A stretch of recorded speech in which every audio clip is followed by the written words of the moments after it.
hope it wasn't too bad for you.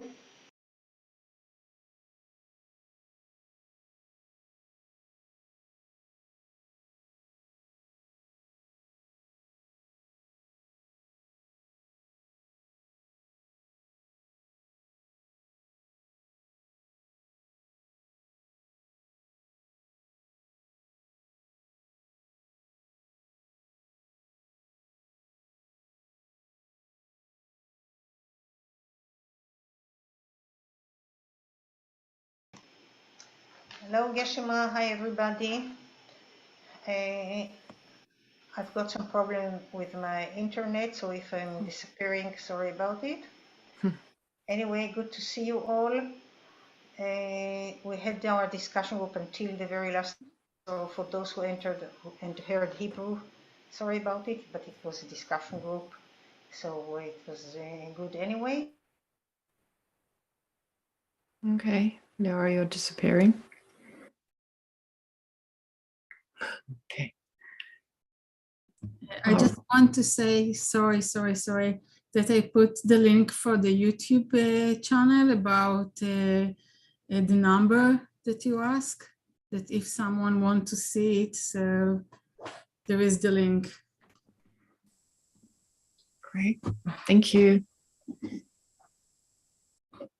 All right, so let's start then. As usual, with some breathing meditation.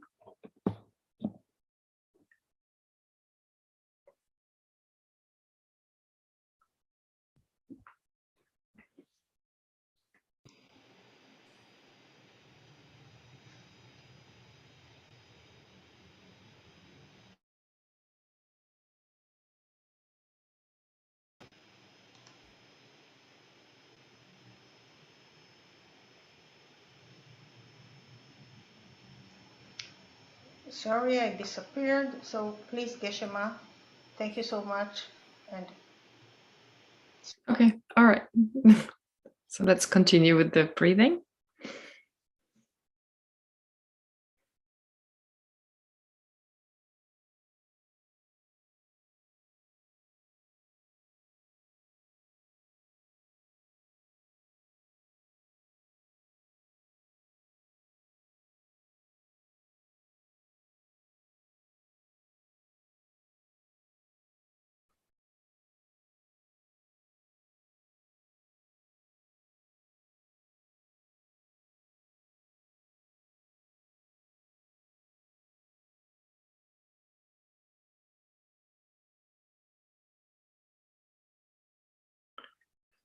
And now visualize in the space in front of you, the fully enlightened Buddha,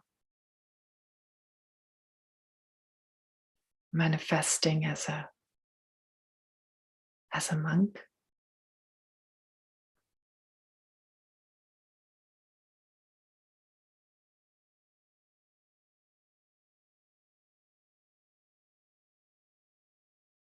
By nature is inseparable from your Lama.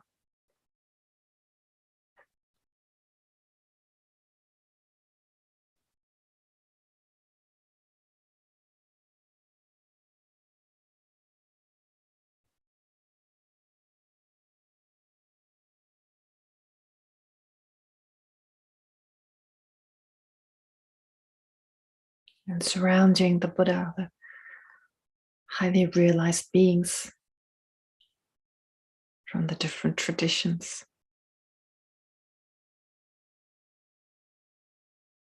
Firstly, the Nalanda masters of India,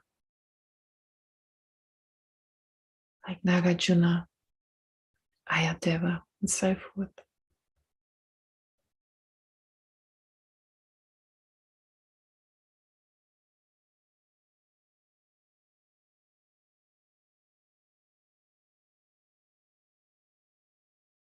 All the great masters of Tibet.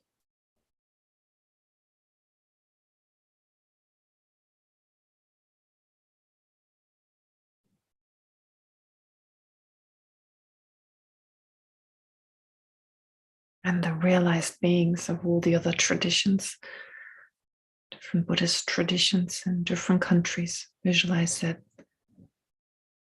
all in the space in front of you, surrounding the Buddha.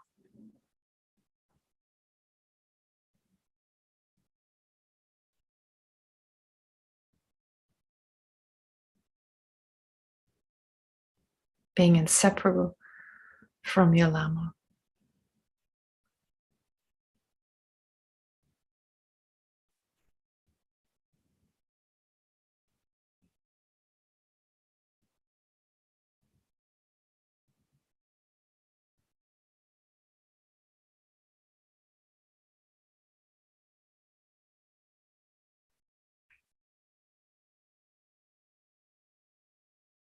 And then think that you're surrounded by all sentient beings.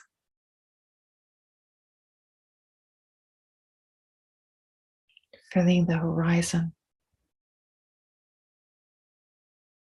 in all directions.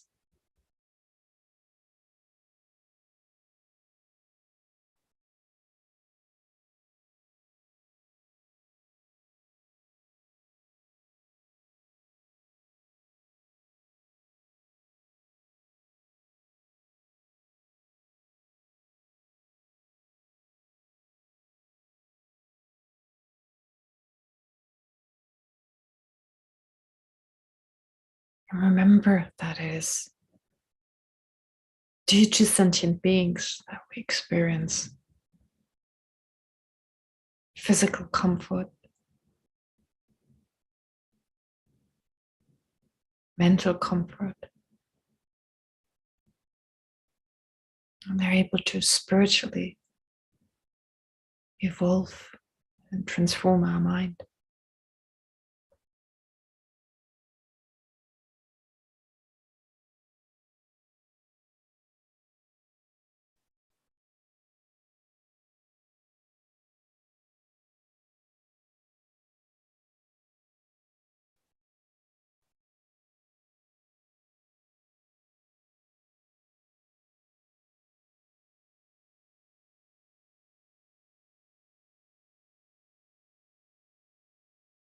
And that each and every one of those sentient beings surrounding us are just like us.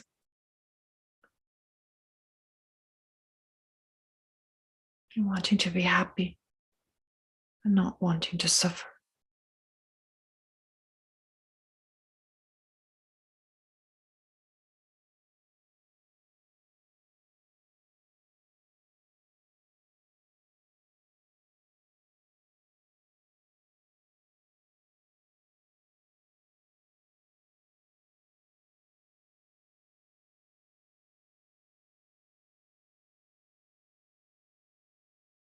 Based on that understanding, then generate vast, affectionate love. Feeling as close towards sentient beings as you feel towards yourself.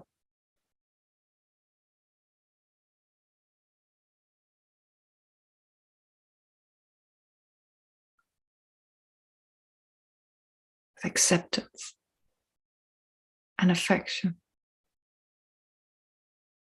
towards all sentient beings.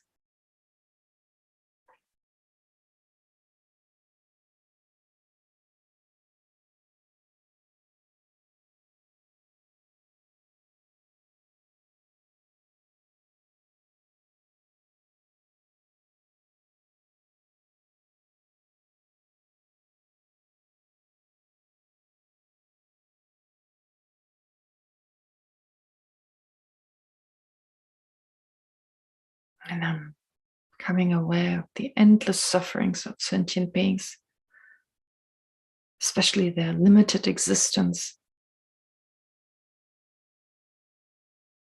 their present mind and body. Generate great compassion.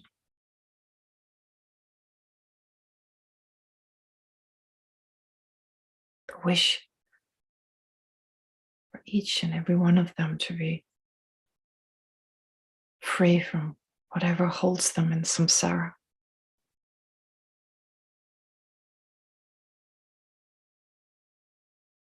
The wish for them to be free from the root cause of all that, their basic misapprehension.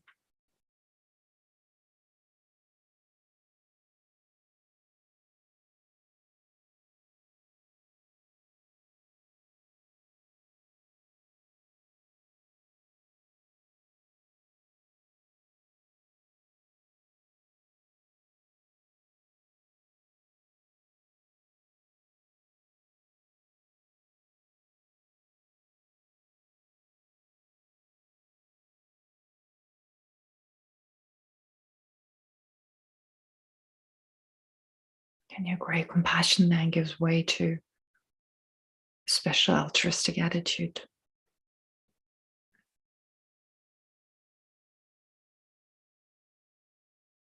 The determination, I will do whatever I can to free sentient beings from all their sufferings, all their limitations.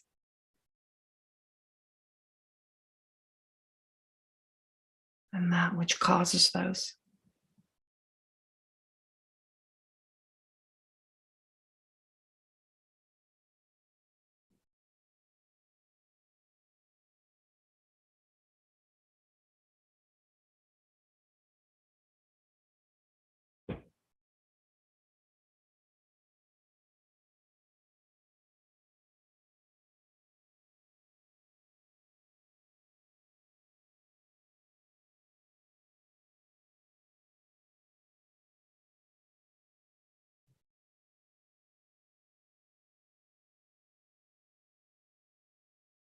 And understanding that we can only fulfill this determination once we become enlightened ourselves, generate the aspiration or even determination to become fully enlightened for the welfare of all sentient beings.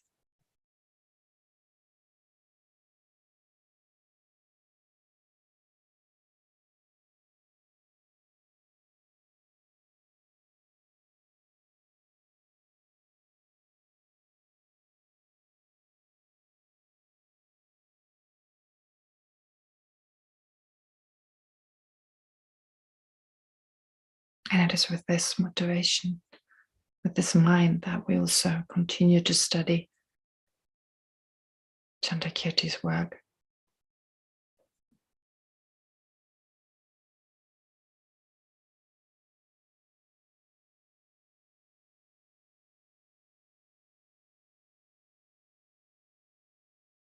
And recite the prayers.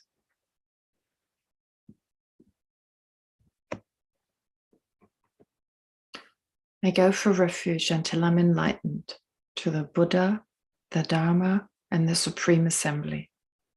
By the accumulation of merits of practicing generosity and so forth, may I become a Buddha to benefit all sentient beings. I go for refuge until I'm enlightened to the Buddha, the Dharma, and the Supreme Assembly. By the accumulation of merits of practicing generosity and so forth, may I become a Buddha to benefit all sentient beings. I go for refuge until I'm enlightened to the Buddha, the Dharma, and the Supreme Assembly. By the accumulation of merits of practicing generosity and so forth, may I become a Buddha to benefit all sentient beings.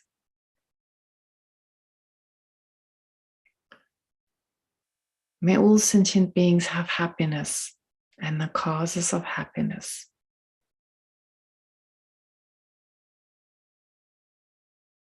May all sentient beings be free from suffering and the causes of suffering.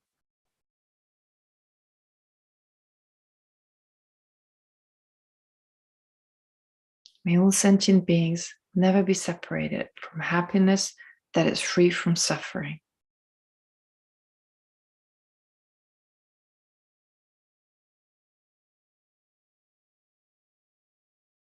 And may all sentient beings abide in equanimity, free from attachment for friends and hatred for enemies.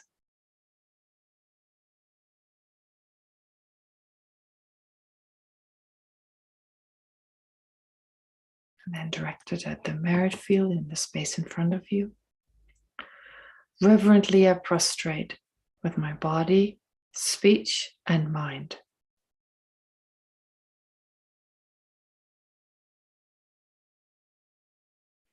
I present every type of offering, actual and imagined.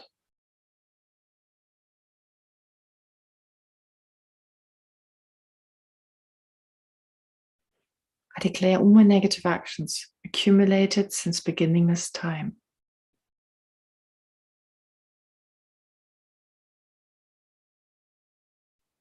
and rejoice in the merit of all holy and ordinary beings.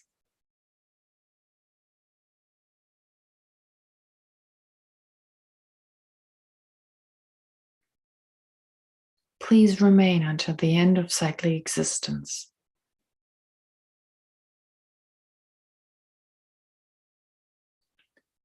And turn the wheel of Dharma for living beings.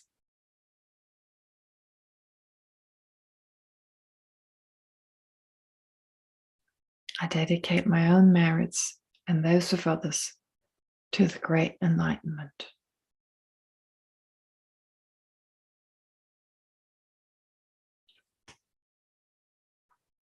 Okay, great. Sorry, I just need to get something on silence. Okay. All right. So to continue with your meditation, your weekly meditation, of course, don't forget bodhicitta, the mind of enlightenment.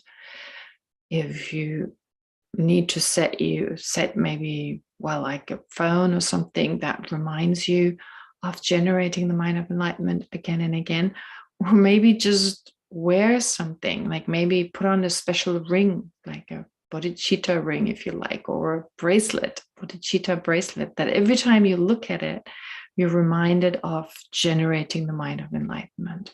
So just something. Maybe wear your bodhicitta socks at all times. No, I'm kidding, but like anything that reminds you of it. Just something you can wear, or maybe have a bumper sticker everywhere, whatever. Something to remind you again and again to generate the mind of enlightenment. But of course, to continue with our meditation, to strengthen this mind, by way of equalizing and exchanging self with others. So as you remember, last time I spoke about it, I said, well, there are basically 5 steps as part of this practice. Identifying the self-centered attitude, which you've done. Of course, there's no harm to do this every now and then. Then the benefits of cherishing others, we talked about that. The shortcomings first, the shortcomings of the self-cherishing attitude. So identifying it and then understanding its shortcomings. And then the next steps is to understand the good qualities of cherishing others. So these 3 steps we went through. And then as part of understanding that self and others are equal, we've been going through, well, so far 4 steps. And these 4 steps are important. Well, important, in the sense that in order for us to understand that myself and others are equal, because so far, why is that sense of self and others are equal? Well, out of our self-cherishing attitude, we feel we're just a little bit more than just a little bit important than others. There's a sense I'm more important, and since I'm more important, my well-being, my happiness is also more important. And now to get away from that attitude that I'm more important, so to get a sense first we're equal. And the first 3 steps that we went through, reflecting on the fact that in terms of our physical well-being, we need sentient beings. So many sentient beings are involved directly and mainly indirectly in the process of providing us with everything we need on a physical basis. So I say indirectly because, of course, directly, there are countless sentient beings involved, but then there are indirectly those who provide whatever is needed to keep these sentient beings who directly benefit us, to keep them alive, to keep them comfortable and so forth. So therefore, there are these endless sentient beings responsible for our well-being, our physical well-being, then for our mental well-being, including education, our knowledge, and so forth. And of course, our spiritual well-being, again, endless sentient beings. In fact, all sentient beings are necessary for our spiritual development, in particular following the Nalanda tradition of generating love and compassion towards all sentient beings. So it's just through their existence that we can actually generate this important mind that is the root for our happiness. That is one of the main causes for us to be happy and peaceful. So to reflect in that way on sentient beings, in that so far we have a sense, I'm most important for my own happiness. I'm responsible for my own happiness. I'm the one. So this self-cherishing that, well, if it wasn't for me, I'd be like unhappy and so forth. So a sense that I'm so important to my own well-being, but then understanding that just as I'm important, well, everyone is so important, all sentient beings. In fact, of course, based on my exaggerated sense of I have made myself unhappy. But anyway, so the first 3 steps, therefore, reflecting on sentient beings, having been so kind or being so kind in terms of physical well-being and so forth, well, that gives us a sense that just as I'm important, I feel I'm important for my own well-being, sentient beings are. And then the 4th step, and that's what we're still with, is the understanding that all sentient beings are just like us, experiencing suffering, not always being happy, but wanting to be happy, not wanting to suffer. That this is this deepest drive within us, the thing that drives us on a daily basis. Well, everyone's got it. Everyone is driven by the same thing, and it may manifest in different ways and what people like and dislike and what they prefer and what they pursue in life and so forth, how they dress themselves, what haircut they have and so forth. However, it's the same driving force. And this is the 4th step in order to understand that, well, sentient beings are just like myself. So the first 3 steps in terms of their importance, equally important. And in that sense, being able to equalize ourselves with others. And then the 4th step is part of understanding that, well, there's really not much of a difference. So it's the same force driving us. And then based on that, we can also, well, consider the fact that in terms of the nature of their mind being clear and knowing, well, that is the same. But that's actually more part of the 5th step, which we're going to go through next time. So I want you to continue this coming week. I'd like you to continue focusing on the fact that all sentient beings are just like ourselves, that however strange someone may be, however peculiar they talk or whatever religion they follow, but the underlying drive, the underlying, well, need is exactly the same. So to become aware of that, especially when it comes to people you find obnoxious, you don't care about, those ones, to just make a point. Whenever you think about them, remember, just like myself, wants to be happy, doesn't want to suffer.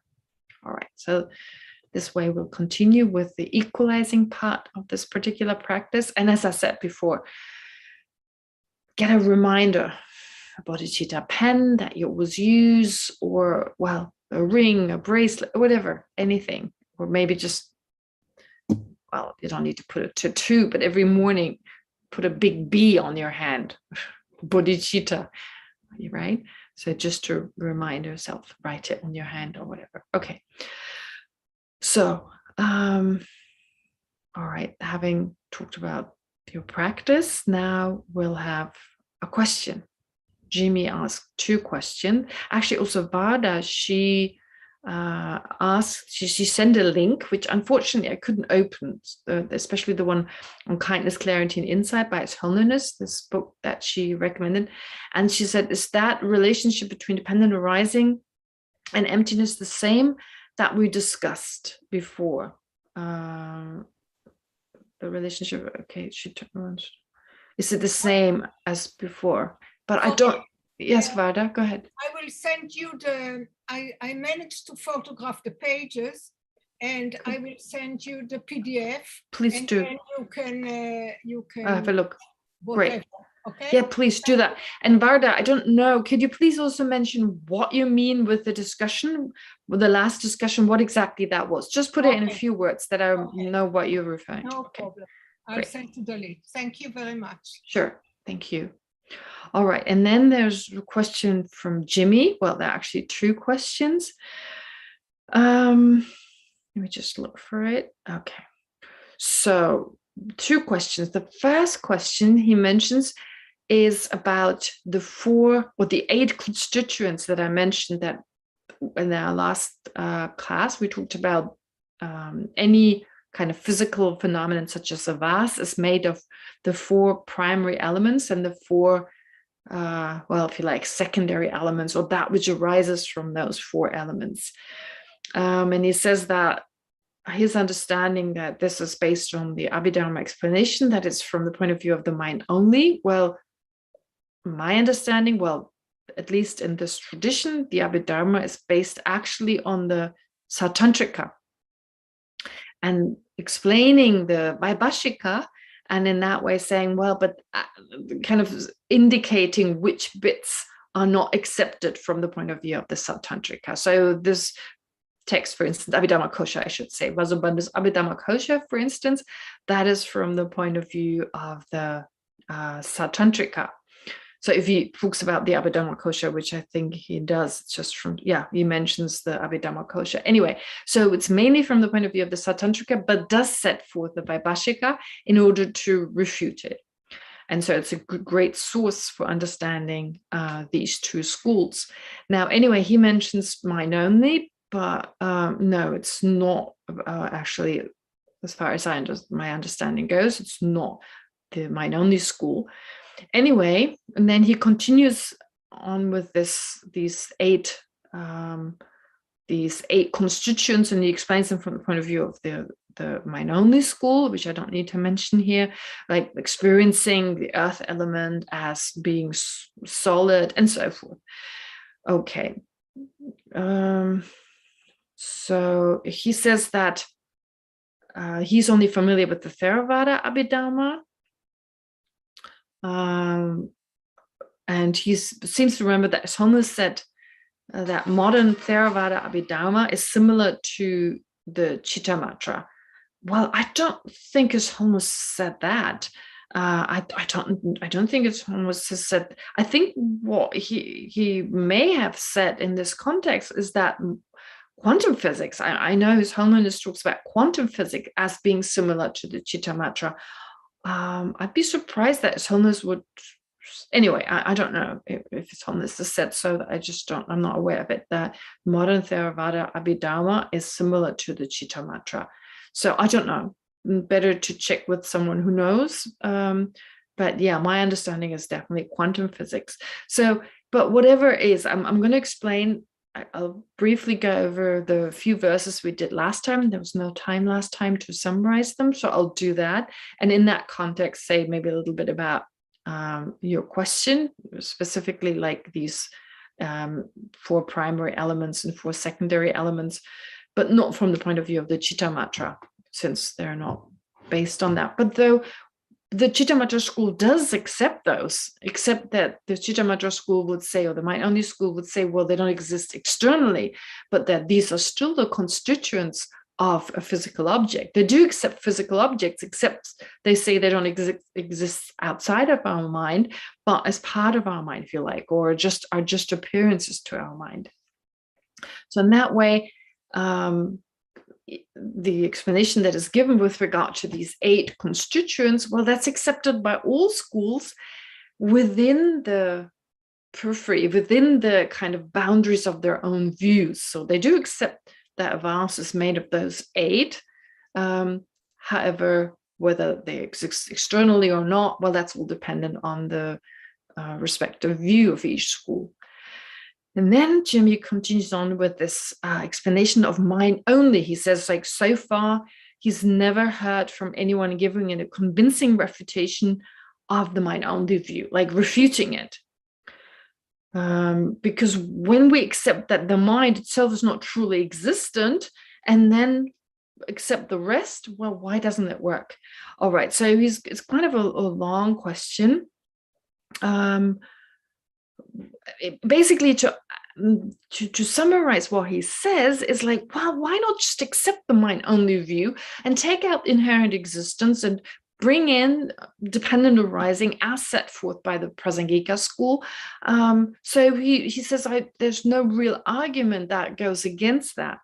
Well, I believe, like the way you describe, the way Jimmy describes mind only, that is not, I mean, the way is, I mean, mind only minus inherent existence. Well, that's no longer mind only anyway. So the word mind only, it's, I mean, we have mind only as it's described in the text, as the Buddha has taught to a certain group of people, and that was passed on later on in the Tibetan Buddhist tradition. It was taken on for a better understanding and so forth. So many reasons for learning about the mind only school. And so that school, as it is taught, that's what we're looking at here. That's what we call mind only. And that includes the assertion that the mind exists inherently, that all phenomena exist inherently. And that's what we're refuting. Mind only, in a different sense, when you take the meaning of the words, that everything is dependent on the mind, that phenomena exist subjective. Well, we're not refuting that in that sense. So mind only here in the strictest sense of this particular school, and I'm sure there are many different mind only versions that the Buddha taught. I mean, the Buddha taught 84,000 different, he gave 84,000 different teachings. Whoever he encountered, he taught this person according to their needs, their predisposition and so forth. So it would make sense that there are other versions, but they just weren't passed down. So the version that was passed down according to the Nalanda tradition, the Tibetan tradition based on the Nalanda tradition. So it's a particular brand, particular type, I should say, a particular type of mind only, subdivided into mind only following reasoning, following scripture. So this particular type we're refuting. And that's, I think it's important. And that includes a mind existing truly, and that there is no external phenomena. All right, so therefore, the refutation that we presented as part of the study of Chandrakirti's text, well, refuting inherent existence and so forth, well, that is basically refuting also the mind only school, but not just the mind only school, because it refutes all the schools holding on to inherent existence. But more specifically, views of the mind only. And I think I've mentioned those refutations on a few occasions. What makes this view that there's only mind and there's no external phenomena, and that's not it. That's not it. Typical mind only is such that whatever appears to your mind, whatever you perceive, is the result of imprints ripening in the mind. And that's it, imprints ripening. So therefore, any external phenomenon that appears to your mind is merely due to the ripening of an imprint. Okay, now that being the case, if that's true, then my body, my physical body that appears to your mind is due to the ripening of an imprint in your mind. And then when Leora sees my body, so when you see my body, when you see my face, an imprint is ripening in your mind to see my body. And then Leora, when she sees my face, there's an imprint ripening of my face in her.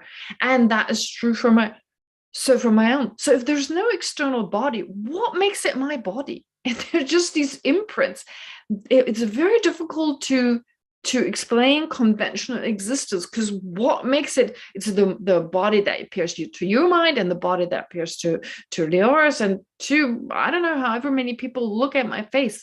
So at a certain point in time. So what makes it my face? I mean, I'm the only one who's not seeing it. So I don't even have an imprint ripening. I may see the tip of my nose, but I don't see my own face. So what makes it my face? In what way can we conventionally say that is my face? So I think that's one difficulty in the mind only school. And secondly, well, what about the law of cause and effect? If you only see the effect, you don't see the cause, which means then imprint has ripened for the effect, but not for the cause. But cause and effect, the law of cause and effect is such that the effect is always preceded by its cause. But the only cause you have here is an imprint ripening. So smoke being preceded by fire, a sprout being preceded by a seed, and so forth. all of that is very difficult to explain if there's not a conventional external world, because it's just imprints ripening.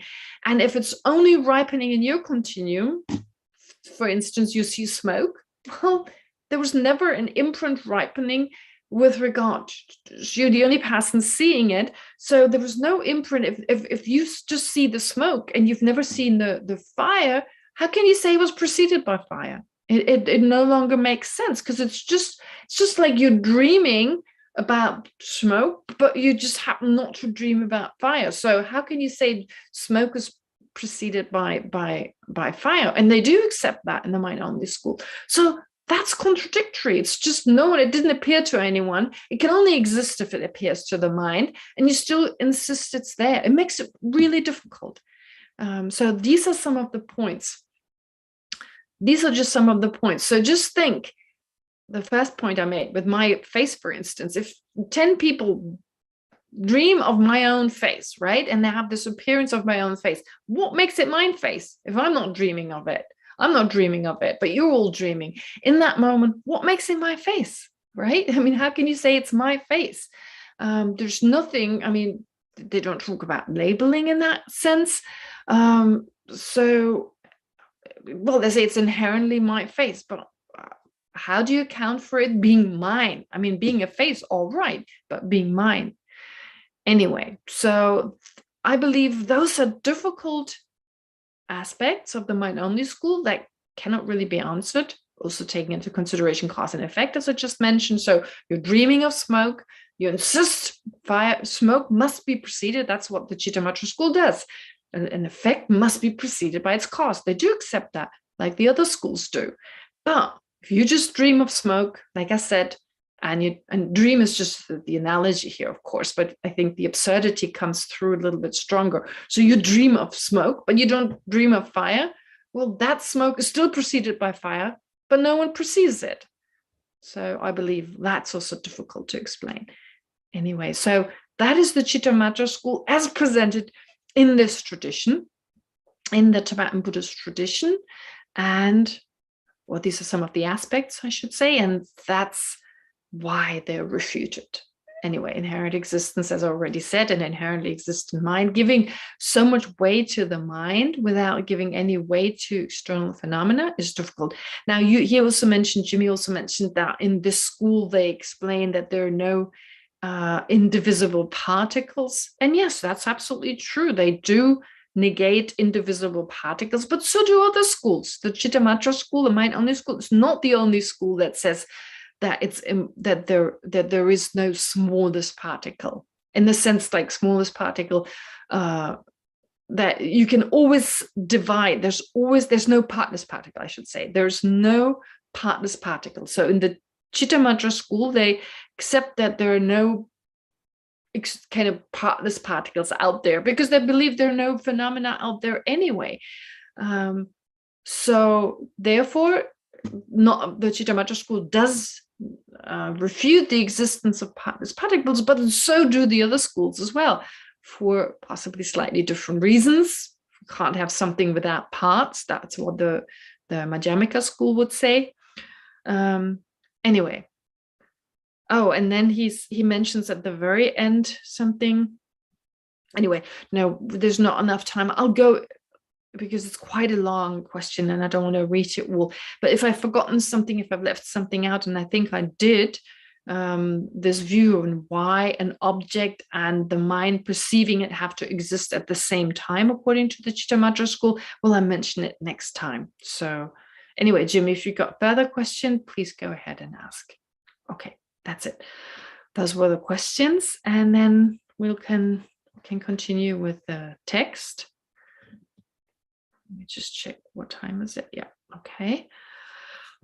All right. Now, last time, as I said, we didn't have time to go through the last verses, 155 to 160. So just briefly, they're not difficult to understand, but since I'd like to give you a summary. So in verse 155, here the verse specifically addresses the Svatantrika view that something that is labeled that is labeled on the basis of certain parts must have a basis of designation that is not labeled, but substantially existent. Now, I hope 155, yes. I hope that's not too confusing, these terms, labeled and substantially existent. I did mention them before, that there's this distinction that the other schools draw as well, this distinction between substantially existent and imputedly existent. Now, that is not the same as inherently existent according to the lower schools. In the Prasangika school, the highest school, they mean the same thing. Substantially existent is equivalent to inherently existent. Becomes obvious from the opposite, which is the opposite. What is the opposite? Labeled. Well, since everything that exists is labeled, it cannot be substantially existent, and therefore substantially existence and inherent existence are the same. Whereas non-inherently existent, being existent but not existing inherently, and existing as labeled, those are the same. They are equivalent. All right. Now, in the lower schools, they're not the same. In the Svatantrika, they're not the same. For instance, the vase is labeled, doesn't exist as something substantial, as something labeled, imputedly existent. The translation would be imputedly existent, or as something that is labeled, and not as something substantially existent, but it still exists inherently. Okay. However, they say since everything exists inherently, which means upon ultimate analysis, you have to find something. You find something from the side of the object. You don't necessarily find the object. A vase, when you search for the vase, you don't find the vase itself. The vase is labeled. But its basis of imputation, whatever, it's a part of it, basically. So whatever is a part of it must exist inherently. You must be able to find something. And that's just the problem. What is it you find? That's very difficult for them to posit. Like, if you ask them, what do you find? In the case of the vase, there's nothing you can really posit. It's a little easier with the person. Person, as we perceive a person, this is the person we meet on the street, for instance. When we perceive that person, okay, why am I not able to get the gallery? I've got blank screen here. Okay, never mind.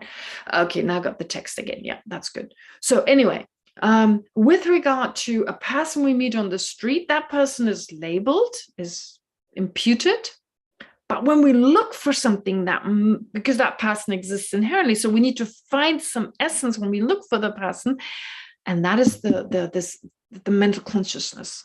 According to the Svatantrika school, yeah, you find something. The person, yes, as we know it, the person, as we perceive the person is labeled, but there's an actual essential person, the real person that you find, that is the mental consciousness. So based on that understanding, based on that view, we come to understand that according to the Svatantrika schools, yeah, they're labeled things, but their basis of designation. So in this case, in the case of the person, it's the mental consciousnness. That's one of the basis of designation of the imputedly existent person that we perceive. Well, on that, so that view of that's the view of the Svatantrika, in that everything that is labeled has a basis of imputation that exists as substantially existent, that is not labeled. All right. Sorry, I got a little confused myself about what I just said. So if something is labeled, it must have a basis that exists not as something labeled, but as substantially existent. And substantially existent, you probably remember, I talked about this before, so it's not labeled. What's the difference? Okay, what's the difference between being labeled and not labeled, being substantially existent? Labeled means when you perceive the object that is labeled, you always perceive something that is not the object, okay? Strictly speaking. So for instance, when I perceive a person, actually I perceive the face. And that's not the person. So I have to perceive, I mean, I do perceive the person as well, but through seeing something that is not the person. So when you see the vase, you see the front of the vase, you see the spout of the vase, something of the vase helps you to see the vase. That is what it means to be labeled. According to the Svatantrika school, they would say it's labeled, and this Prasangika says the same thing. So it's labeled because in order to perceive this labeled phenomenon, you have to perceive something other than it to be able to perceive it. The face in the case of the person, the front of the vase, the front of the car, or the side of the car, or whatever. You can never see the whole thing. Then with regard to something that is substantially existent, which the Prasangika says that's impossible, but never mind. So the Svatantrika says, well, that is possible. In the case of the person, you see the mental consciousness. And when you perceive the mental consciousness, you just perceive the mental consciousness, nothing else. You don't need to perceive anything else. You just perceive the mental consciousness. The Prasangika would disagree, because they would say, well, the mental consciousness, it consists of moments, and you have to perceive these moments. So if you talk about a mental consciousness as a continuum, and every mental consciousness is a continuum, well, you always perceive it by way of perceiving the sub-moments it's made of. So in that sense, you still, and those sub-moments are not that continuum, the original continuum that you were looking at. And since every mind is always made up of moments, well, you always depend on these moments. Anyway, so this is how the Prasangika would get around it. But the Svatantrika would say, no, basically a mental consciousness is a substantially existent phenomenon, because when you perceive it, you don't need to perceive anything than that. So that's substantially existent. It's not labeled. But the point I'm trying to make, and I already spoke about it last time, is that they say, therefore, everything that is labeled must have a basis which is substantially existent. Okay, very different to the Prasangika, who say everything is merely labeled. Okay, and I said it's so important, that view, because I mentioned it previously, that view is important. Why? Because when we say something is merely labeled, it's not that difficult for us to understand. But to understand that on the basis of which it is labeled, that in turn is also just labeled.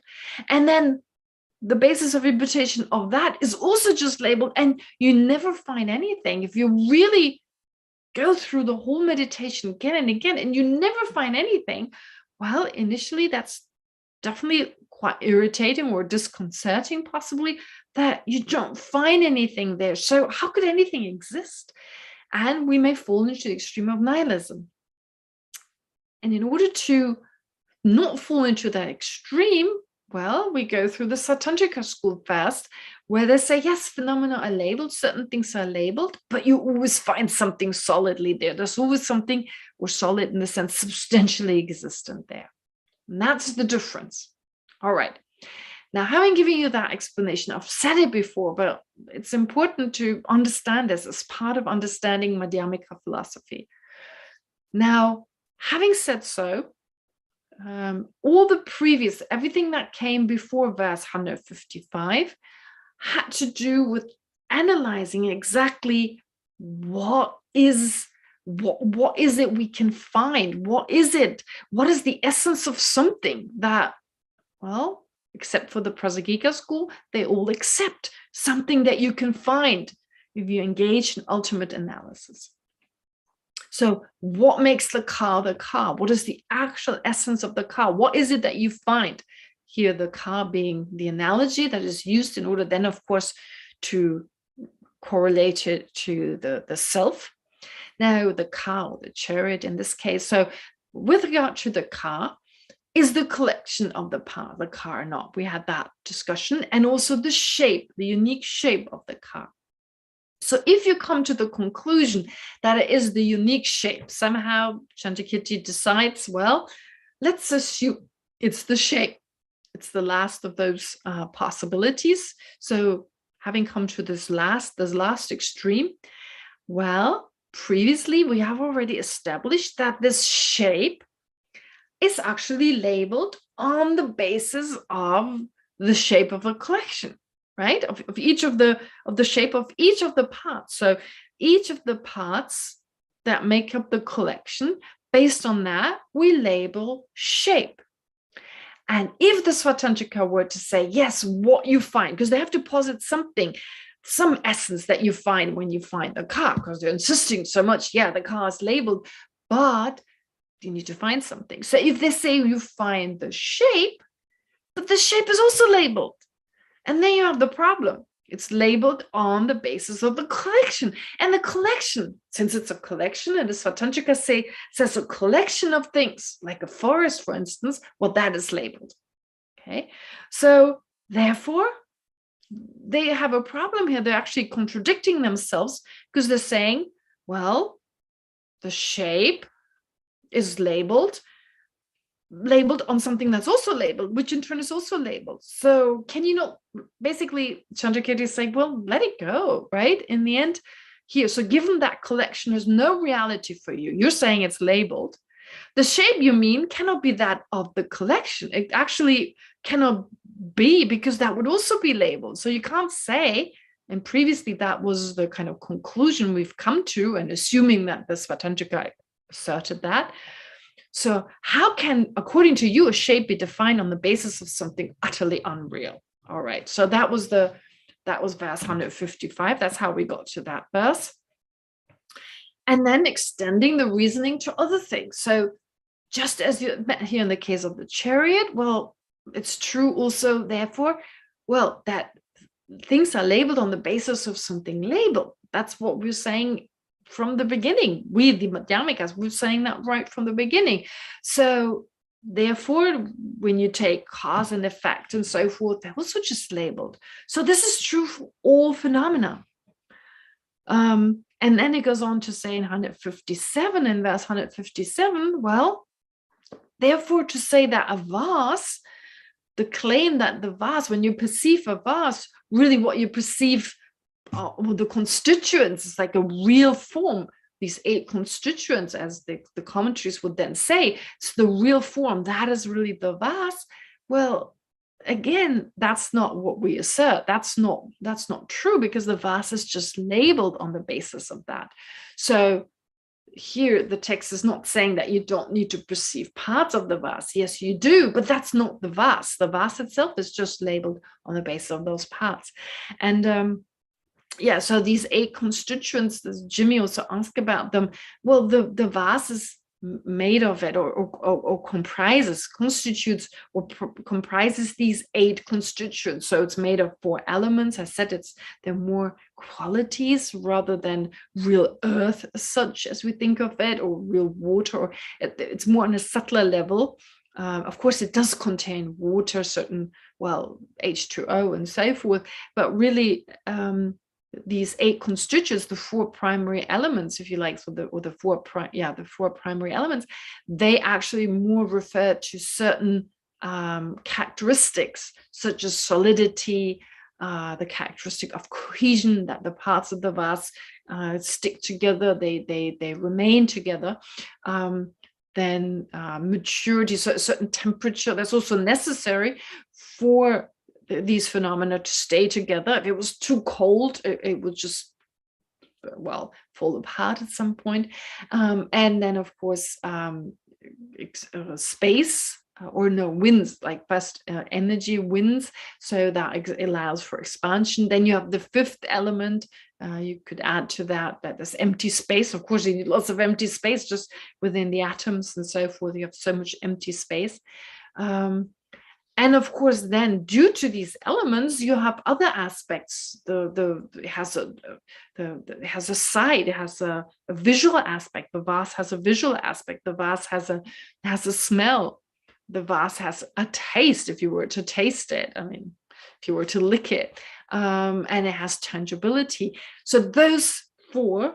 So you have the 4 elements first, and of course there are other elements it's made of, but the 4 elements as described, and then 4 prime element, and then what arises from them as visibility, visibility, smell, taste, and tangibility, not sound, because sound is kind of created in a slightly different way. So, but actually with the vase itself, you have those 8.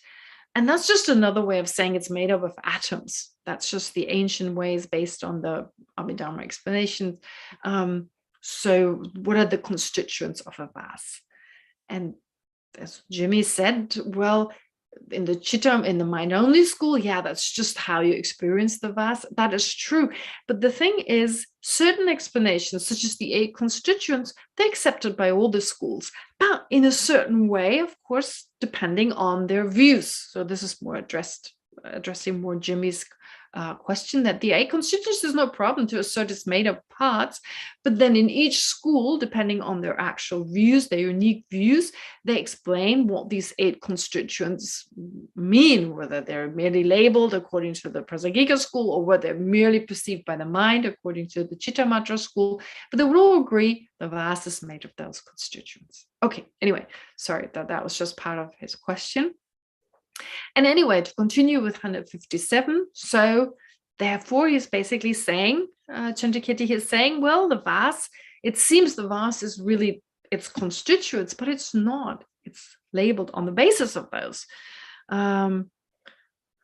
So therefore, with no arising and form and so on, so with no inherent arising, with no inherent existence, no inherent arising, they have no inherent existence, form and so forth do not exist inherently. And therefore, let's not insist it's the shape, that is the shape of the vase. That is the vase, because it's merely labeled. And then the next verse is basically just refuting any objections against the Prasangika view, basically telling us, well, that the vase, not just the vase, the chariot, whatever exists, does not exist in any of the 7 ways. And that is true ultimately as well as conventionally. That is only labeled, it's merely imputed based on the conventions of this world. And then in 159, well, in terms of everyday conventions, what are they? Well, the car, for instance, is the bearer of its parts, and it's the constituted. It's the constituted. It's that which has constituents. It's made of parts. It's made of constituents. It's made of qualities, and it's the bearer of those. And in terms of its functions or whatever it does, we talk about it as an agent. So the car, we give it many different descriptions. Okay. It's an agent in going, it does something, in other words, it holds its parts. And of course, there's more to the car. It's pretty or not pretty, effective or not effective. And all this is merely labeled. For people, we may use those words, we may use those concepts, but it's also the appropriator. So a person is seen as the appropriator of his or her aggregates. Well, we don't talk like that in English, actually, but in Tibetan, it would make sense. So that which appropriates, which owns this mind and body, has taken on this mind and body. I mean, in fact, we talk like that. Oh, this person was born in the Buddhist context, has taken on a new body. Like definitely in the context of reincarnation, that's what it means, has taken on a new body, a new mind, like a human mind. If like a cow is reborn as a human being, then this cow has appropriated now a human mind, a human body. Of course, this cow is no longer a cow. So appropriator in the sense of having taken ownership of new aggregates. All right. So it's just the merely labeled person. Okay. What has taken ownership of something? So we label a merely labeled cow based on that being now reborn as a human being. We label cow on the basis of what was previously that cow and previously mind and body of a cow. And now we say has appropriated the present life's mind and body. Okay. So in that way, we merely labeled being, living being, is now labeled as an appropriator. So do not undermine the convention of the world. That's just a label that we use. Okay, so do not undermine those. And then the actual point being in 160, verse 160. Well, basically for a person, so a yogi, a yogi is someone who's really fully understood this. So understanding that no phenomenon exists by way of these seven modes of existence, and no yogi finds such an existence, and therefore for them it's very easy to understand ultimate and conventional truth. So in that way, we should also accept as a thing's existence in that same way. Now the text continues then with 161, which we didn't go through yet. Here is again rejecting, the text is here rejecting an objection against this explanation. When someone insists, but you have a car, there is this car. Why? Because when you analyze it, you find the parts of the car. At least you have the parts of the car, even though the car is disappearing, but you still have the car, the parts. So if you have the car parts, you can't say there is no car that doesn't have some inherent existence. And of course, they're insisting on something really there, something findable, I should say, something findable. So here it says in 161, if there is no chariot, then there would be no parts bearer. There would be something that bears those parts, and hence this is the Prasangika school. So the other person is arguing, someone objecting to it, but you still have parts. And then Chandrakirti is answering, but if there is no findable car, if there's no findable chariot, then you cannot say that there is a findable owner of the parts. And if you have no owner, no bearer of the parts, you have no parts either.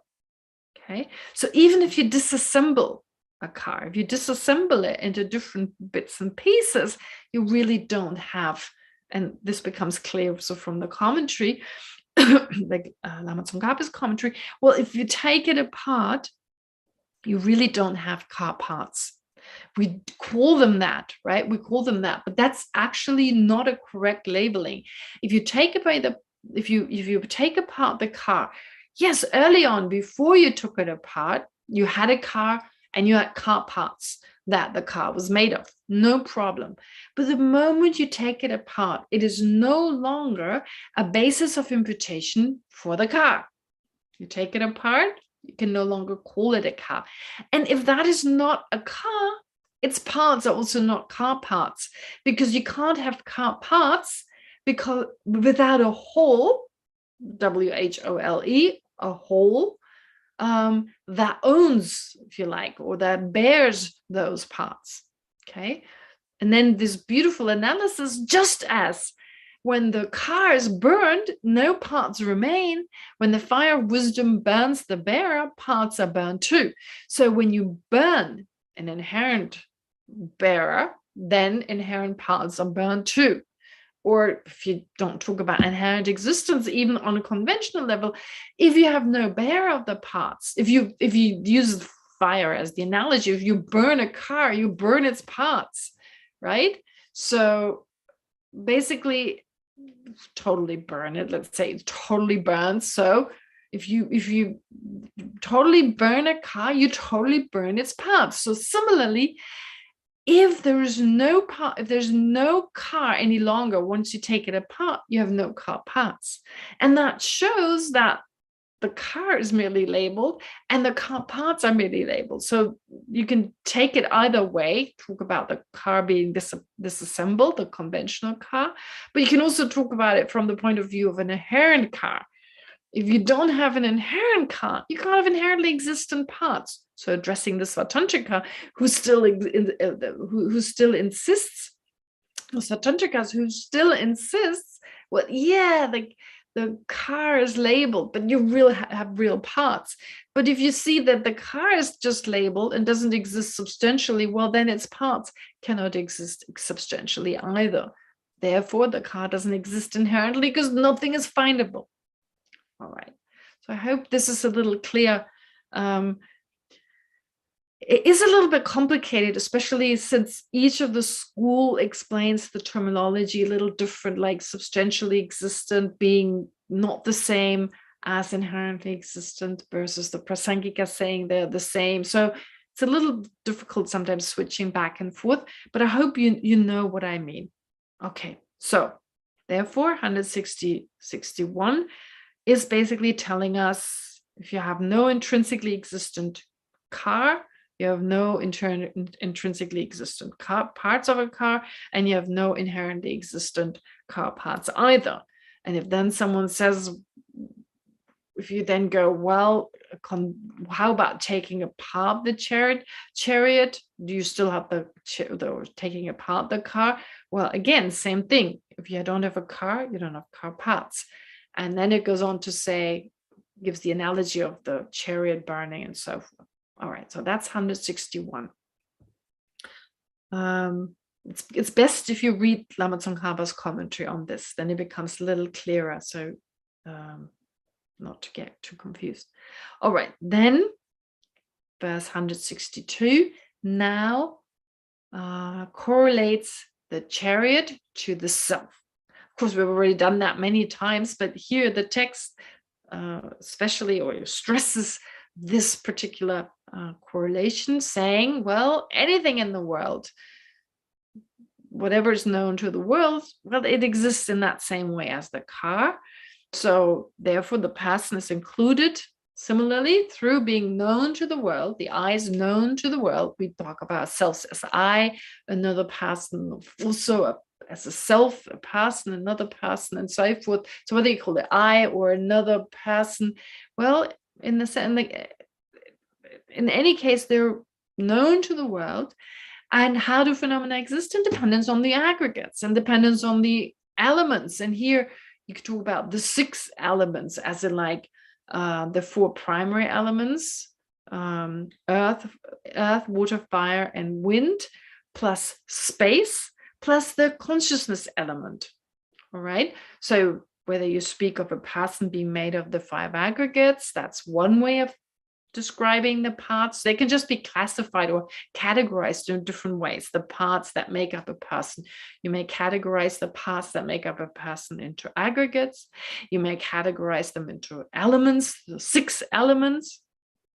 Or you may categorize them in the 6 sense bases, which describes the 5 sense bases, so the eye sense power, the ear sense power, and so forth. And then the mental sense power, which is the mental consciousness itself. So whichever way you want to talk of the parts of a person is merely labeled on the basis of the aggregates, on the basis of the elements, on the basis of the 6 sense bases. So therefore, self too is considered the appropriated, okay, but as a merely labeled appropriator of mind and body. All right. So therefore, the I is merely labeled. It is the appropriator, and the appropriated are the object, and the self is the agent. So when we talk about the self having appropriated the aggregates, the elements, the 6 sense bases, well, then that was just appropriated. The aggregates, the elements, the 6 elements that are part of a person, and the 6 sense bases that are part of a person, were there the object of an action. So the self is the agent. The self is that which acts. We label the self performs a function.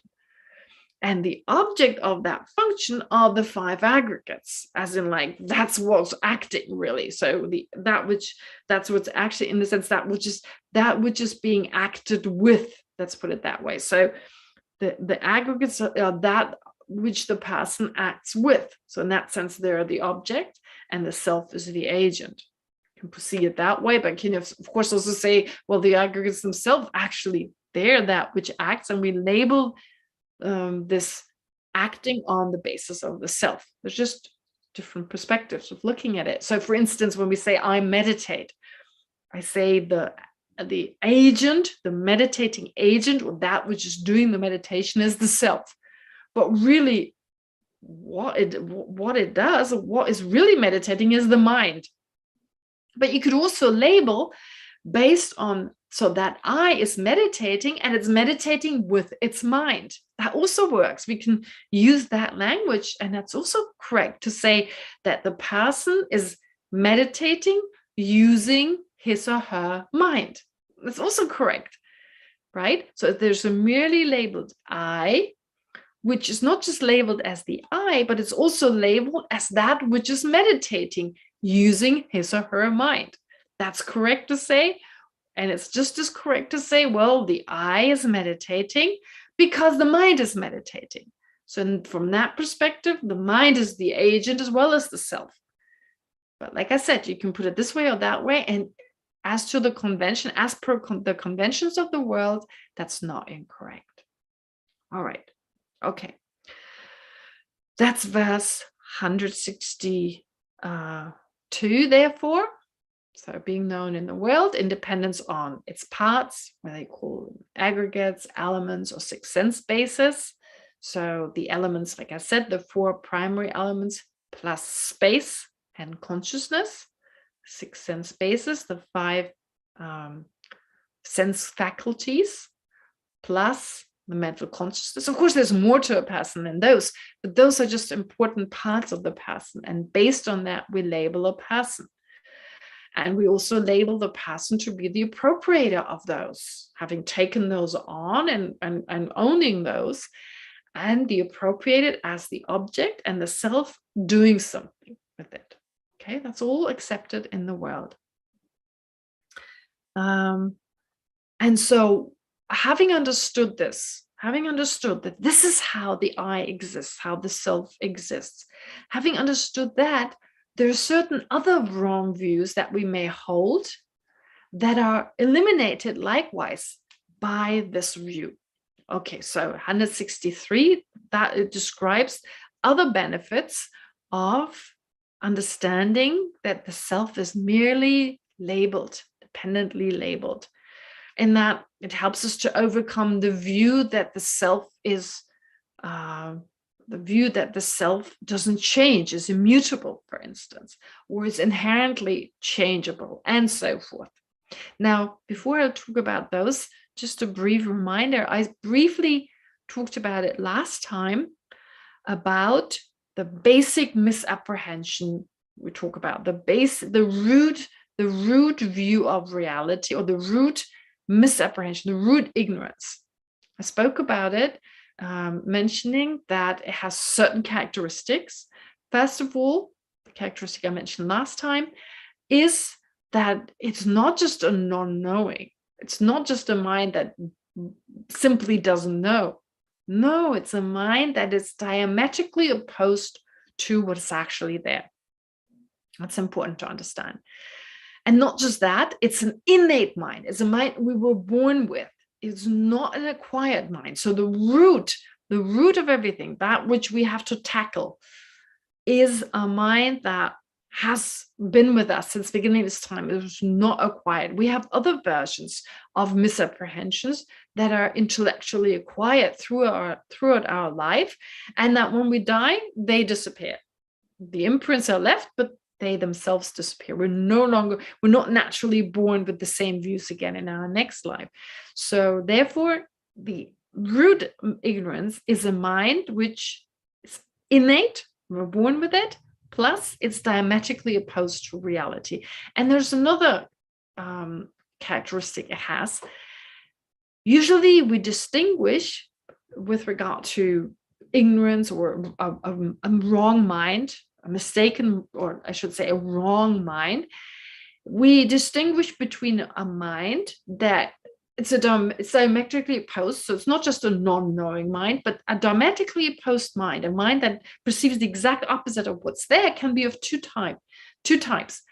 One type that perceives the existence of something that doesn't exist, or a type of mind that perceives the non-existence of something that does exist, right?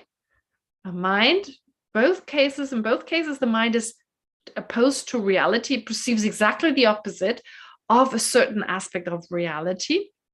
But there are two types.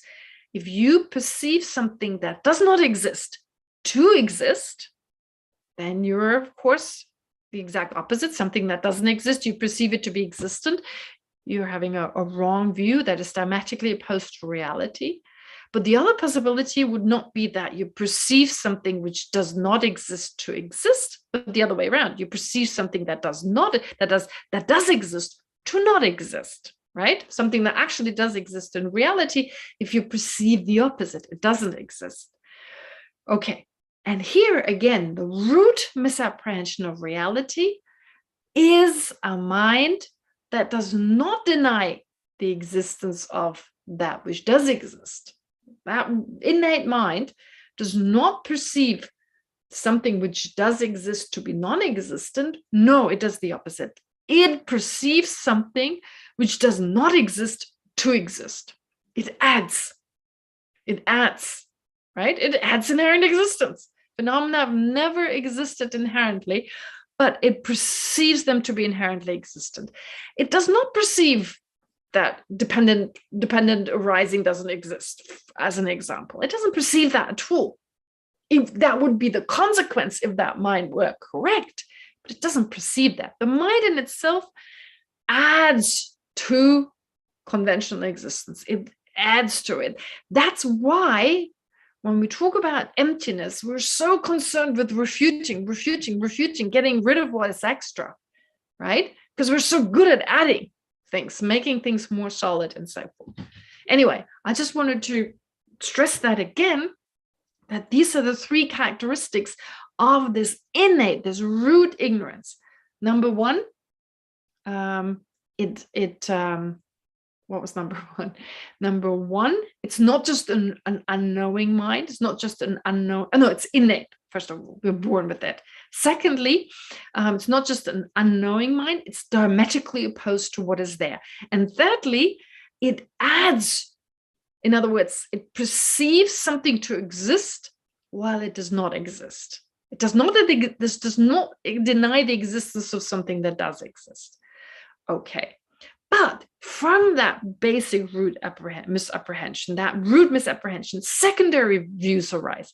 And they arise from exactly that root misapprehension, just as we talk about primary colors and secondary colors, if you studied philosophy. So the primary colors, they're like the fundamental colors, the mixture of which gives rise to secondary colors. So yellow and blue are primary colors, and they give rise to a secondary color such as green.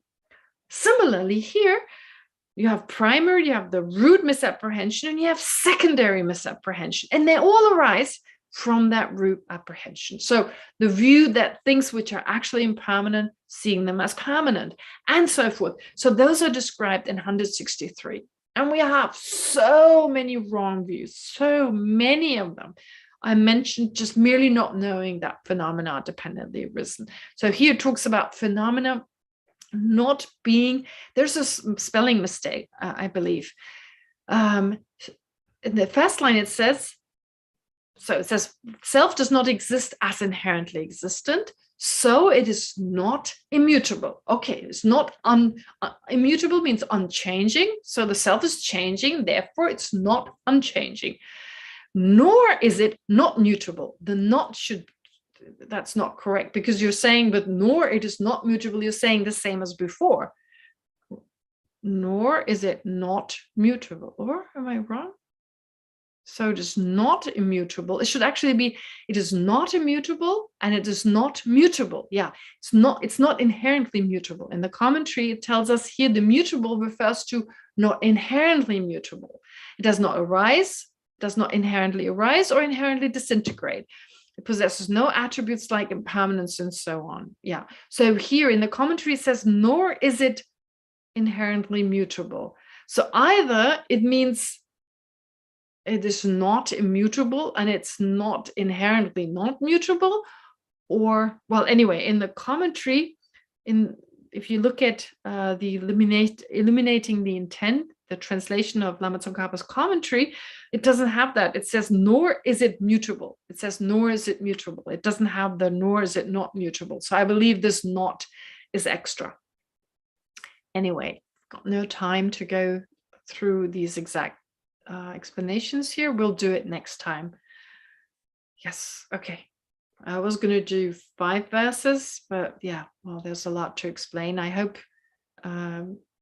it's all right with you that we're still going quite slowly. We don't have that much left, but I'm just trying to bring in as much as I find is helpful, which is not always in the text. Great.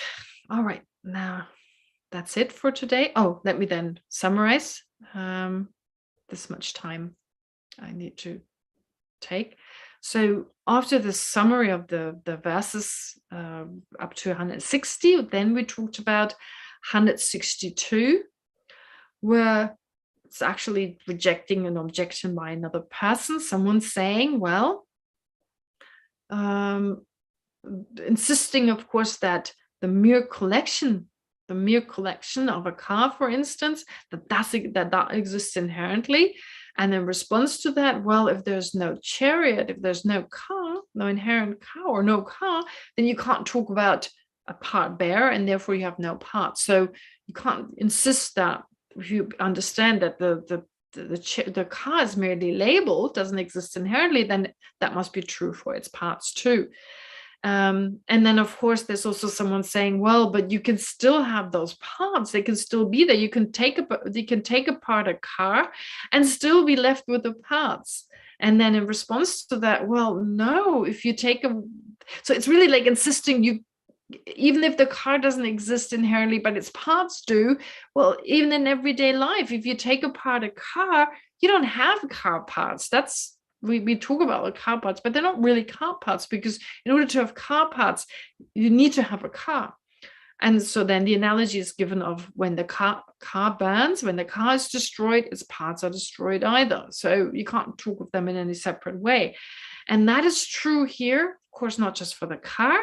The next verse then, well, it's true for the self, which is merely labeled on the basis of the aggregates, the 6 elements, the 6 sense bases, different parts, different ways of looking at the I.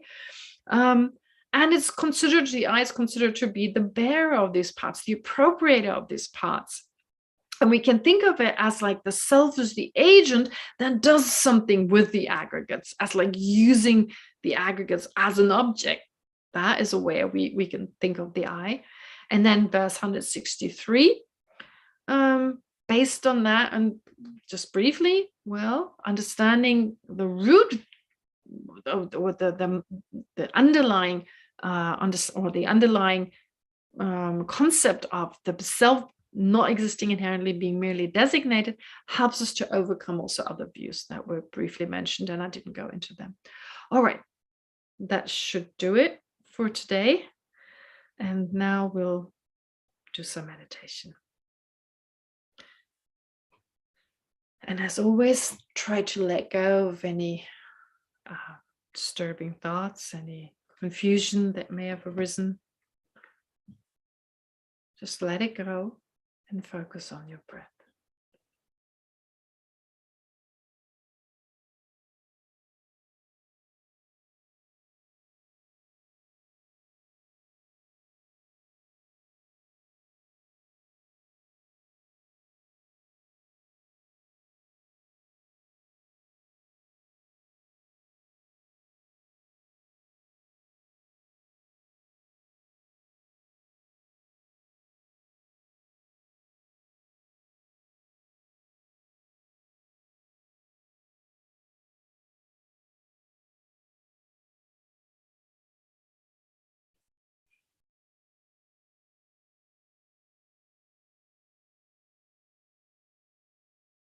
Try to bring to mind an object such as a car.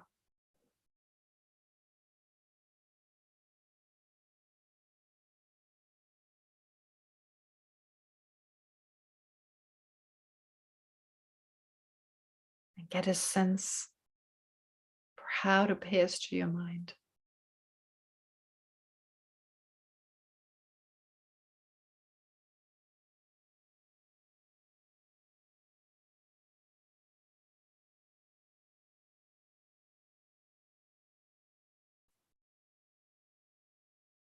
Does it appear as merely labeled?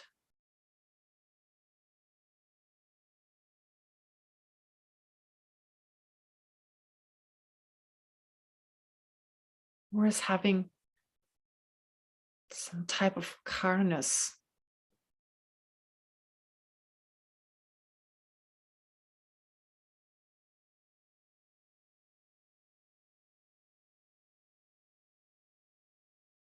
something innate or inherent to it that makes it a car.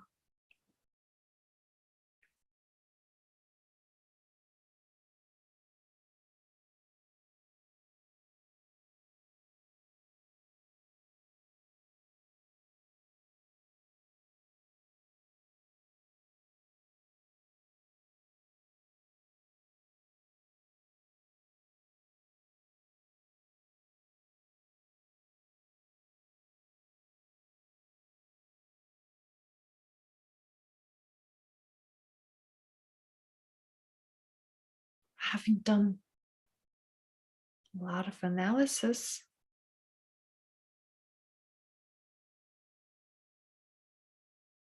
can you get a sense that that car is just not findable? That carness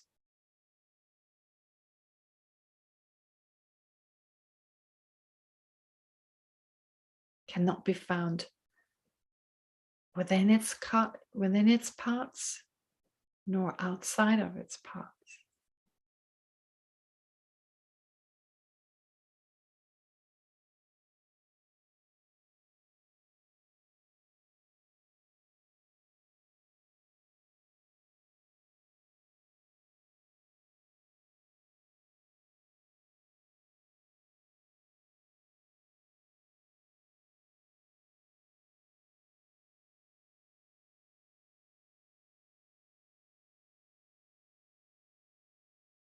Which means the car is merely labeled.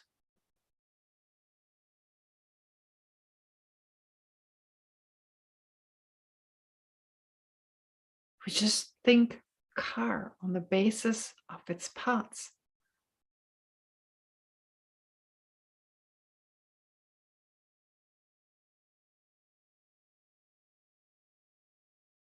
And that conceptual mind is enough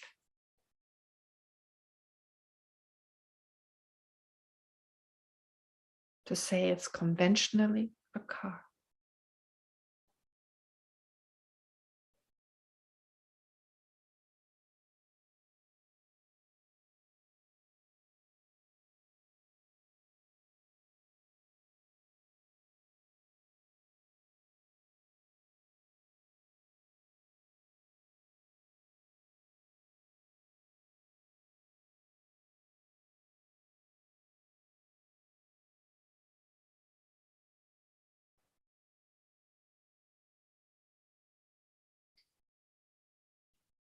Let's remember that the basis of imputation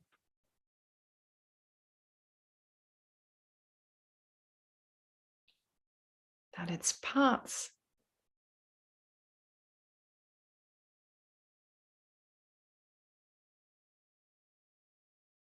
they're also merely labeled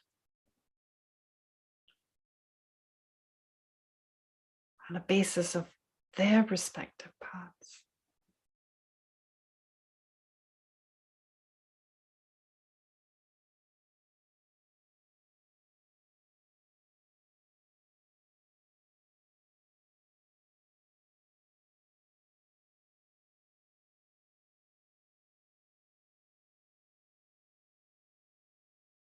Because you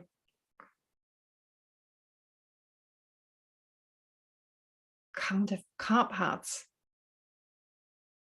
that exist inherently, while the car does not exist inherently.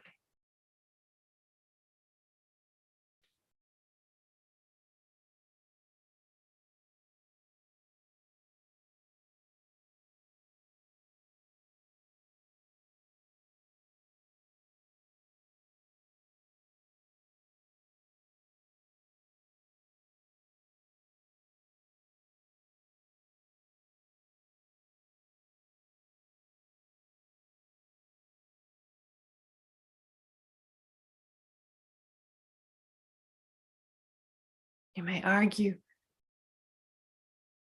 if you take apart the car disappears. but the car parts are still there.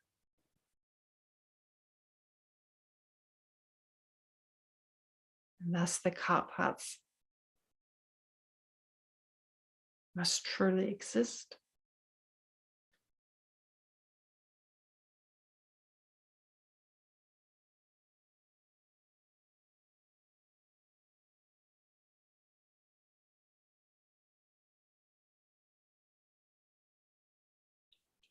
But that's also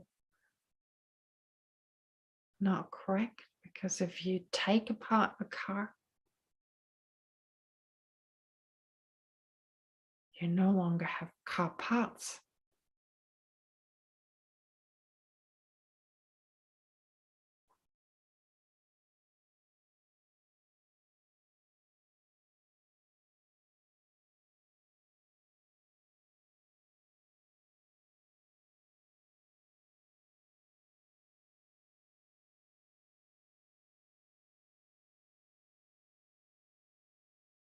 Since parts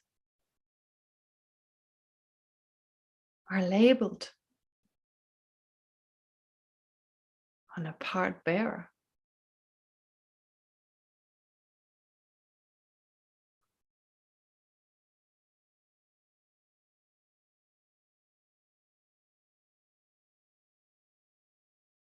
and if that's not there,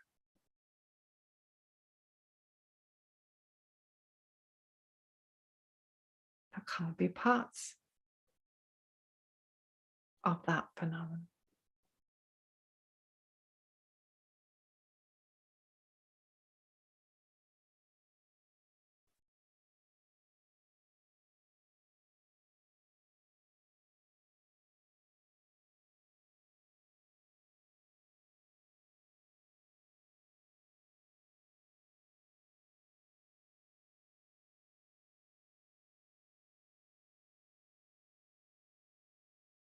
Therefore, the wisdom, the fire, the wisdom realizing emptiness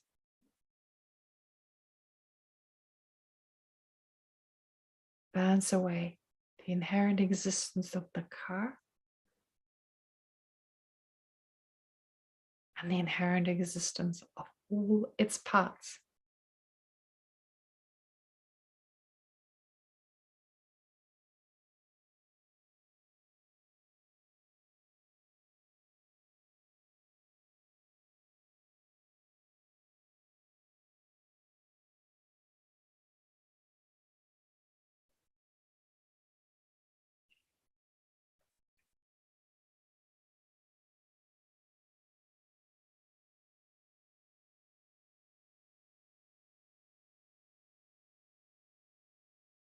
And that is true for the I, or the self,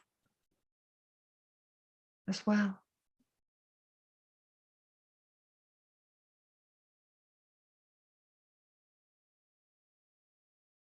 Our I is just like the car.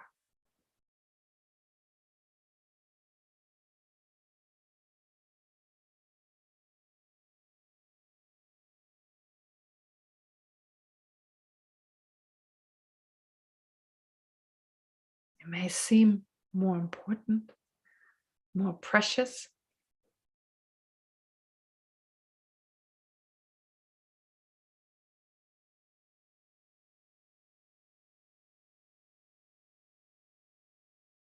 but in reality, it's merely labeled the same way as the car is.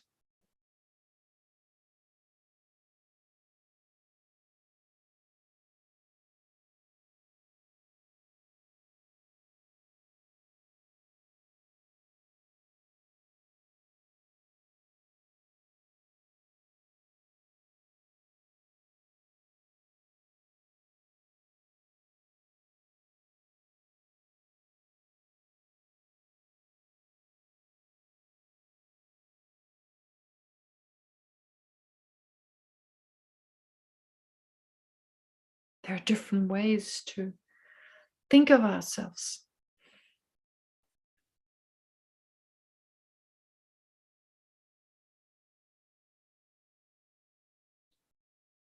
by way of the 5 aggregates.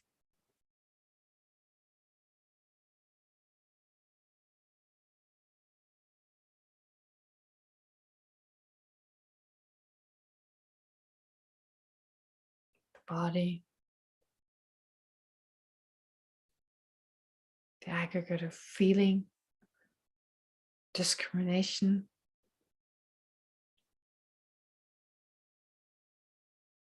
of compositional factor, and of consciousness.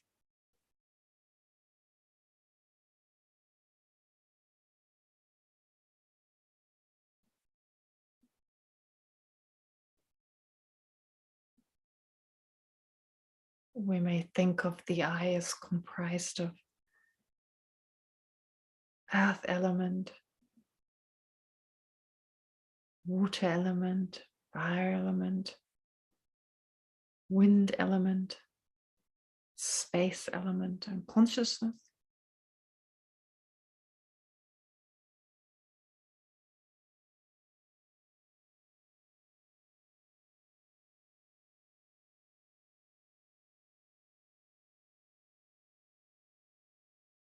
Or in the modern way, as being comprised of body cells,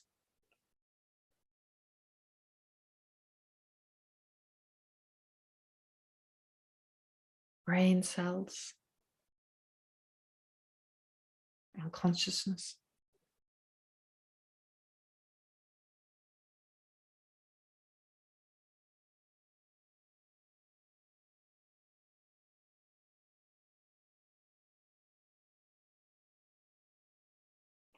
Based on those, we label I.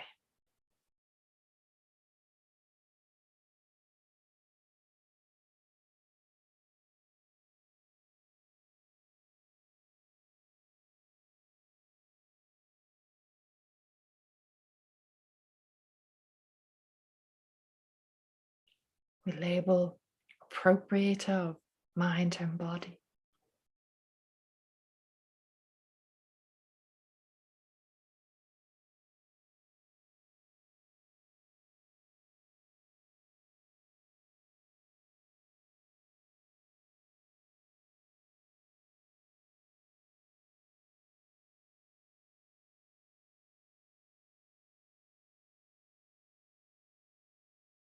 We say the I engages in actions like eating, walking, meditating,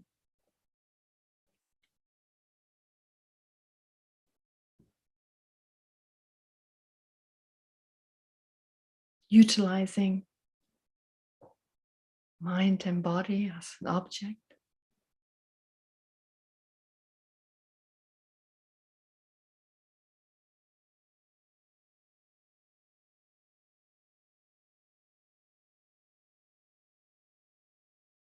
All that's conventionally true.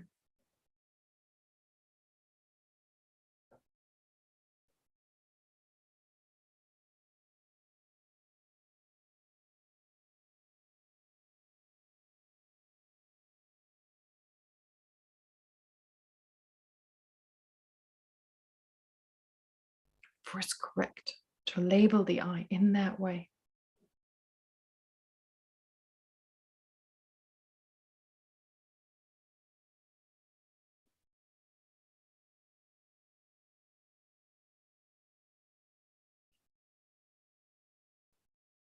But that's exactly its mode of existence. It does not exist above or beyond being merely labeled.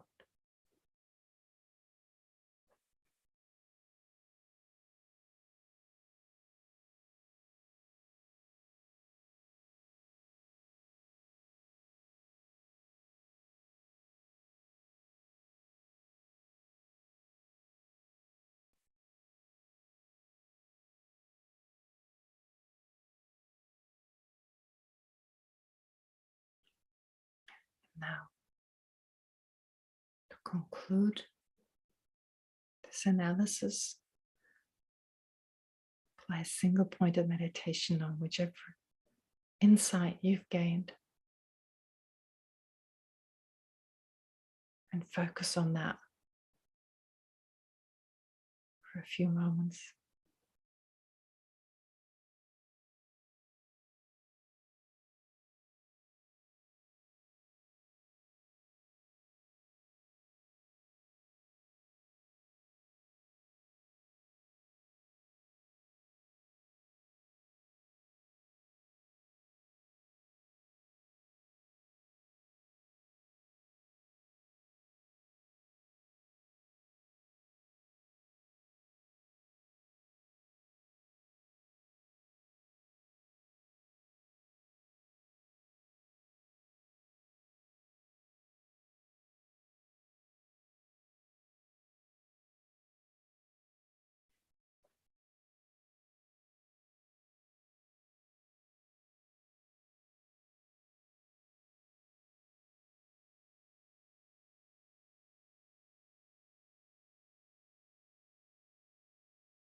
And then let's dedicate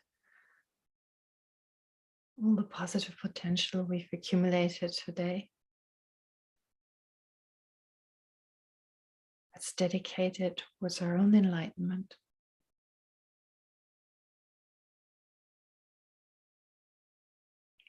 May whatever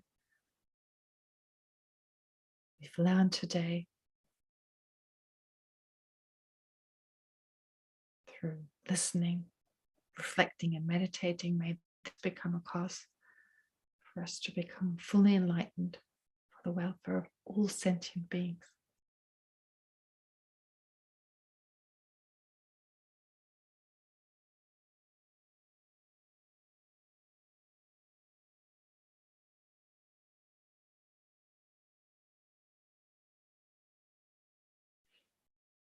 May also cause precious lamas like His Holiness the Dalai Lama and all the other great masters to have a long, healthy, stable life.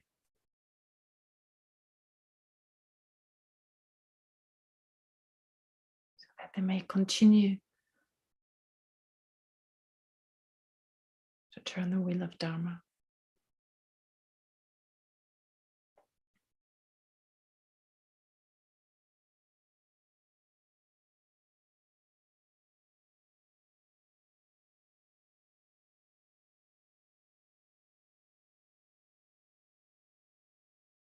And likewise to the power of this merit we accumulated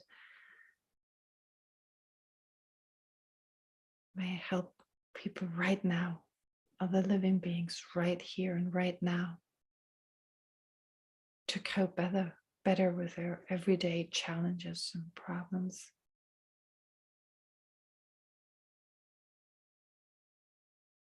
People who are sick, like Tali Lubin, get better soon. Those who suffer from natural calamities quickly find a way to overcome their problems. Those who suffer from political oppression find freedom.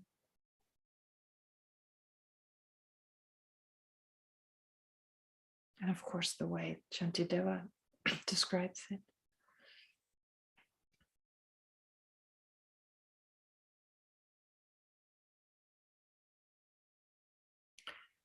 May all beings everywhere, plagued by sufferings of body and mind, attain an ocean of happiness and joy by virtue of my merits. May no living creature suffer, commit evil, or ever fall ill. May no one be afraid or belittled, with a mind weighed down by depression. May the blind see forms and the deaf hear sounds. May those whose bodies are worn with toil be restored on finding repose. May the naked find clothing, the hungry find food. May the thirsty find water and delicious drinks. May the poor find wealth, those weak with sorrow find joy. May the forlorn find hope, constant happiness and prosperity. May there be timely rains and bountiful harvests. May all medicines be effective and wholesome prayers bear fruit. May all who are sick and ill quickly be freed from their ailments. Whatever diseases there are in the world, may they never occur again. May the frightened cease to be afraid, and those bound be freed. May the powerless find power, and may people think benefiting each other. And most importantly, for as long as space remains, for as long as sentient beings remain, until then, may I too remain to dispel the miseries of the world.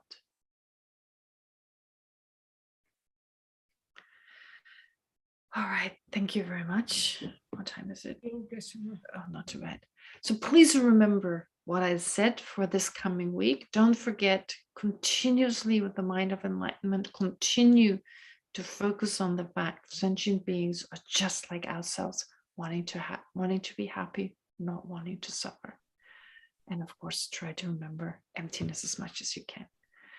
All right, have a great week, and I'll see you again next Sunday. Thank Thank you. you so much. Thank you, everyone. Good. Bye. Dankeschön. Good night.